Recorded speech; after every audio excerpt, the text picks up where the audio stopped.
Two summers. Two Kryptonians. Two very different outcomes. Last year, James Gunn handed us a Superman movie that shouldn't have worked on paper and somehow landed an 83% on Rotten Tomatoes and over $600 million worldwide. This year, his cousin showed up, and the numbers tell a completely different story. A $37 million opening weekend. A Rotten Tomatoes score in the high 50s. A CinemaScore of B-, in a genre where the average is an A. So today we're doing a full teardown of Supergirl. Not just is it good or bad. Everyone's already made up their mind on that. I want to know why a studio that just proved it understands tone completely lost the plot one movie later, and what that actually means for the future of this shared universe. Stick around, because the answer isn't just bad script. It's a lot weirder than that. Let's start with the cold, hard data, because box office numbers are basically the report card nobody can argue with. Supergirl cost somewhere between $170 and $186 million to make. For the studio to break, even once marketing is factored in, most estimates put the target around $300 million worldwide. Opening weekend, it made $37.1 million domestically. Worldwide, just over $62 million. For context, that's less than a third of what Superman opened at 12 months earlier. To put that in perspective, some outlets pointed out this opening was actually softer than Joker 2, a movie that became a punchline for how badly a sequel can misjudge its audience. That's not a great neighborhood to be sitting in. Critically, the film landed around 57% on Rotten Tomatoes, a huge drop from Superman's 83. Audience scores weren't much kinder. And that CinemaScore grade, a B-, matters more than people think because it's collected from actual opening night audiences walking straight out of the theater. A superhero movie pulling a B- is a signal that the people who paid full price to see it on day one weren't fully sold either. None of this means the movie is a disaster in the classic sense. It's not being talked about the way something like Morbius was. But for a studio just 2 films into rebuilding an entire cinematic universe, this is the first real speed bump. And speed bumps this early tend to shape everything that comes after. Here's what makes this genuinely frustrating instead of just disappointing. Supergirl wasn't adapting some forgettable comic run nobody cared about. It was loosely based on Tom King and Bilquis Evely's Woman of Tomorrow, a story widely considered one of the best modern takes on the character. Critics who read that comic before watching the film keep bringing up the same word: tragedy. Real, unfiltered, sit with it for a minute tragedy. The premise alone is a gut punch. A girl who watched her entire world die of radiation poisoning slowly, over years, ends up traveling across the galaxy with a child who just watched her own family get murdered in front of her. That's the emotional core. Grief on top of grief. 2 broken people trying to figure out what justice even means when the person you want revenge against can't actually undo what happened to you. That's rich, complicated material. The kind of story that, if handled with patience, could have made Supergirl the DCU's first genuinely mature entry, something that proved this universe could go to darker places than the Marvel model ever really allowed. Multiple reviewers have pointed at the same tension. This needed to be a slow burn, and instead it plays out like a highlight reel. Several critics compared it to a John Wick movie crossed with Mad Max, dropped into a Guardians of the Galaxy shell. Cosmic bar hopping, wisecracking companions, a soundtrack doing a lot of heavy lifting, all surface-level ingredients borrowed from a formula that worked brilliantly somewhere else, minus the thing that made that formula work in the first place. And that brings us to the real story here, the one most casual viewers won't clock, but every critic covering this movie keeps circling back to.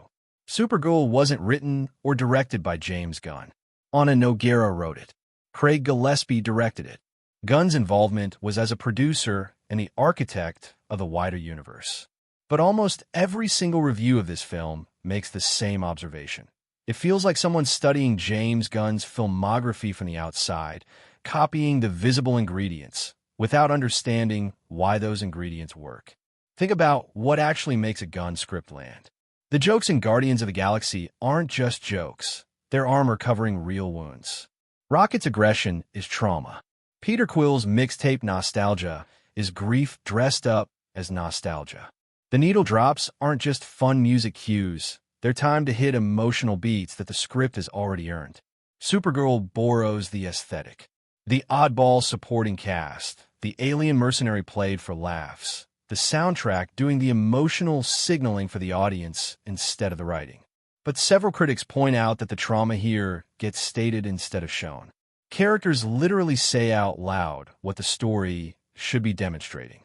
One widely cited example: a scene where another character screams at Kara that she drinks constantly to avoid feeling anything, instead of simply letting the audience watch her do that and draw the conclusion themselves.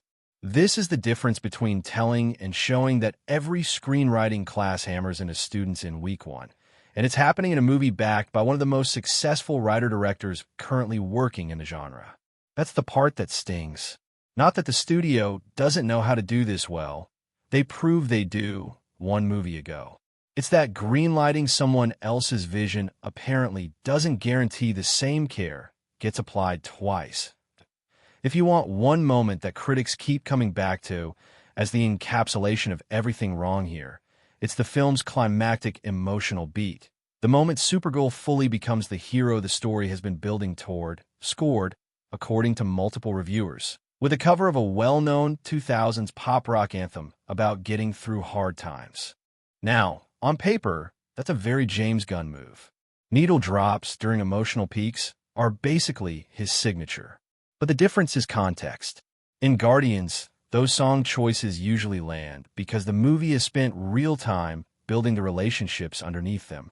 Here, critics describe the placement as so on the nose, it almost undercuts the visual power of the scene itself, turning a moment that should hit hard into something that plays closer to parody. It's a small example, but it's a perfect stand-in for the movie's biggest issue. Good instincts, borrowed correctly, applied at the wrong moment, without the foundation underneath to support them. Compare that to what multiple reviewers agree is actually the strongest material in the film: the scenes on Earth between Kara and her cousin Clark. Critics single out the chemistry between Millie Alcock and David Cornsweet as the one place the movie actually slows down and lets two actors just exist in a scene together. No forced needle drop, no manufactured urgency. Just two lonely survivors of the same dead planet, sitting with each other. It's telling that the part of the movie everyone agrees works best is the part that has the least connection to the source material being adapted to. Here's where I want to push back on the doom and gloom takes that flooded the internet the week this released. Because it's worth remembering, the old DCU, the one before Gunn took over, had roughly half its output land as certified rotten. What Gunn inherited was a brand with almost no consistency. Two films in, batting one clean hit and one rough miss is actually not that far off for what a lot of successful franchises look like in their early years. The MCU itself has 3 rotten-rated entries scattered across 36 films, and nobody's calling that universe a failure. The bigger question industry watchers keep raising isn't about quality control in general.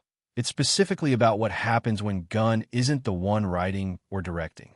He's on record saying he'll only move a project forward if the script is genuinely great. Supergirl is the first real test of that standard being applied to something he didn't personally shape from page one. And by most measures, that test didn't go well. What happens next matters more than what already happened. Millie Alcock is already confirmed to return in Man of Tomorrow. The Superman sequel Gunn is writing and directing himself, which means audiences will get a second, very different look at this character under different creative hands entirely. If that film handles her well, Supergirl becomes a footnote, a rough middle chapter in a longer story. If it doesn't, this starts looking like a pattern instead of a misstep.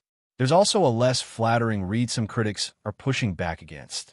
The idea that this proves female-led superhero movies or lesser-known characters simply don't sell tickets. That argument conveniently ignores the actual reviews, which consistently praise Alcock's performance and blame the script and direction, not the character or the actress carrying her. Blaming the messenger here would be a genuinely bad lesson for a studio to walk away with oh, what's actually next?